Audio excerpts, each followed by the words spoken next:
ఈరోజు మనం progressive overload గురించి మాట్లాడుకుందాం. ఇవాళ మన బల్కింగ్ సిరీస్లో డే 8. చలో ఈరోజు మార్నింగ్ రెడీ అయ్యి బ్లాక్ కాఫీ తాగి జిమ్కి స్టార్ట్ అయినా. బెంగళూరులో రోజు రోజుకి చలి పెరిగిపోతుంది. ఈ రోజుటి వర్కౌట్లో చెస్ట్ ఇంకా షోల్డర్స్ని ట్రైన్ చేసిన. అసలు ప్రోగ్రెసివ్ ఓవర్లోడ్ అంటే ఏంటి? సింపుల్గా చెప్పాలంటే over the period of time మీరు చేసే ప్రతి ఎక్సర్సైజ్లో ప్రోగ్రెస్ ఉండాలి. వర్కౌట్లో ప్రోగ్రెస్ అనేది చాలా వేస్లో చేయొచ్చు. For example, incline dumbbell press తీసుకోండి. ఇందులో ప్రోగ్రెస్ అవ్వాలి అంటే మీరు రెపిటేషన్స్ ఇంక్రీజ్ చేయొచ్చు. ఇది one of the many ways. Second way వచ్చేసరికి మీరు పర్ఫామ్ చేసే సెట్ డ్యూరేషన్ ఇంక్రీజ్ చేయొచ్చు. లైక్ ముందు ఒక సెట్ పర్ఫామ్ చేయడానికి 20 సెకండ్స్ తీసుకుంటుంటే నెక్స్ట్ వర్కౌట్ సెషన్లో అదే సెట్ 22 to 25 సెకండ్స్లో చేయడానికి ట్రై చేయండి. థర్డ్ వే ఏంటంటే వాల్యూమ్ని ఇంక్రీజ్ చేయొచ్చు.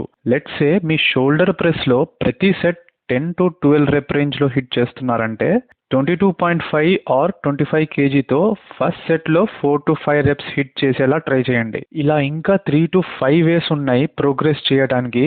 అవి రేపటి వీడియోలో కవర్ చేద్దాం. జిమ్లో ఫోన్ బ్యాటరీ డెడ్ అయి ఉండే, so pump check video shoot చేయలేదు. మన మార్నింగ్ బ్రేక్ఫాస్ట్ మీకు బోరింగ్ అనిపిస్తుంది, కానీ నాకు ఇలా సింపుల్గా ఉంటేనే ఇష్టం. బ్రేక్ఫాస్ట్ ఫినిష్ చేసి ఆఫీస్కి స్టార్ట్ అయినాం. ఆఫీస్లో morning work done, lunch done, afternoon work done.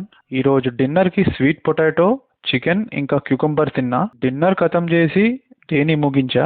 ఈరోజు క్యాలరీస్ ఇక్కడ మెన్షన్ చేస్తా. డే 8కి ఇంతే. రేపు మళ్ళీ కలుద్దాం.